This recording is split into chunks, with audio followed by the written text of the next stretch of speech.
গত ২৯ জুন ২০২৬ ঢাকার আকাশের মেঘগুলো সেদিন যেন একটু বেশি ভারী ছিল।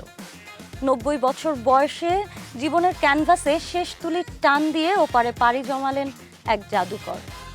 বাংলাদেশের শিল্প সংস্কৃতির আকাশ থেকে খসে পড়ল এক উজ্জ্বল নক্ষত্র, মোস্তফা মনোয়ার, যাকে আমরা এক নামে চিনি পাপেট শিল্পের রূপকার হিসেবে।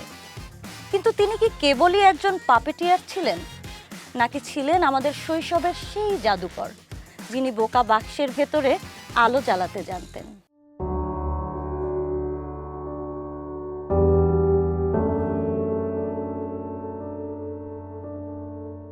১৯৩৫ সালের ১ সেপ্টেম্বর প্রখ্যাত কবি গোলাম মোস্তফার ঘরে জন্ম নিয়েছিল এক আশ্চর্য শিশু, যার রক্তেই মিশেছিল সৃষ্টিশীলতা। কলকাতা শিশু বিদ্যাপীঠ থেকে শুরু করে নারায়ণগঞ্জের স্কুল জীবন, সবখানে তিনি খুঁজে বেড়াতেন রূপকথা। পরবর্তীতে কলকাতার চারু ও কারুকলা মহাবিদ্যালয় থেকে ফাইন আর্টসে প্রথম শ্রেণীতে প্রথম হয়ে যখন দেশে ফিরলেন, তখন তার চোখ জুড়ে এক নতুন স্বপ্ন। তার মাথায় ঘুরত কিভাবে শিল্পকে ড্রয়িং রুমের দেয়াল থেকে বের করে সাধারণ মানুষের কাছে, বিশেষ করে শিশুদের কাছে নিয়ে যাওয়া যায়। এইটা যত ছোট মতো যদি হয়, তার মানে ছোটদের মাথাটা সবচেয়ে সুন্দর, সবচেয়ে বেশি কল্পনা করে ছোটদের। মুস্তফা মনোয়ারের সৃজনশীলতার ব্যাপ্তি কতটা বিশাল ছিল তার প্রমাণ মেলে ১৯৭১-এর অগ্নিঝরা মার্চে। অসহযোগ আন্দোলনের সময় তার অসাধারণ নির্দেশনায় বিটিভিতে প্রচারিত হয়েছিল সংগ্রাম সংগ্রাম সংগ্রাম গানটি। মাত্র ১০ জন শিল্পী গাইলেও তার টেকনিক্যাল জাদুতে মনে হয়েছিল যেন শত শত মানুষ একসাথে গর্জে উঠছে, যা স্বাধীনতাকামী বাঙালিদের মনে আগুন জ্বালিয়েছিল, যা ৭১-এর দিনগুলি বইতেও উল্লেখ আছে।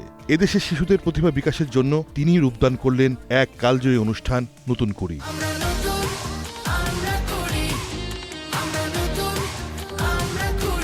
কিন্তু মোস্তফা মনোয়ারের আসল ম্যাজিকটা অপেক্ষা করছিল শিশুদের জন্য। ৯০ দশকের একটা প্রজন্ম বিকেল হলেই টিভির সামনে মন্ত্রমুগ্ধের মতো বসে থাকত। কেন জানেন? কারণ তখন পর্দায় আসতো এক অদ্ভুত সুন্দর অনুষ্ঠান, মনের কথা। আচ্ছা, ভালো কথা বলেছো। তাহলে আসলে আর সে অনুষ্ঠানের মূল আকর্ষণ ষাঁড় ভাই। তবে তা সাধারণ কোনো ষাঁড় নয়, সে বোকা, সহজ সরল আর ভীষণ কৌতূহলী এক চরিত্র। কেন্দ্রীয় চরিত্রে পারুল। শিল্পী মুস্তফা মনোয়ার লোককথার একমাত্র বোন পারুল চরিত্রটির মাধ্যমে মর্তে আবার এক নতুন সাংস্কৃতিক নবজাগরণ ঘটাতে চেয়েছেন, এবং সাথে থাকে বিচক্ষণ বাউল। আমাদের মাতৃভাষার জন্য এদেশের যে সব বিষ। মনের কথায় তিনি সমাজ, প্রকৃতি আর মানুষের ভেতরের ভালো মন্দকে এমনভাবে তুলে ধরেছেন যে শিশুরা হাসতে হাসতে, আঁকতে আঁকতে জীবনের সবচেয়ে ভালো শিক্ষাটা পেয়ে যায়। পুতুল দিয়ে যে আস্ত একটা প্রজন্মকে মানবিক করে গড়ে তোলা যায়, তা মুস্তফা মনোয়ারের আগে দেশের কেউই ভাবেনি। তাই তো তাকে বলা হয় বাংলাদেশের পাপেট শিল্পের পুরোধা।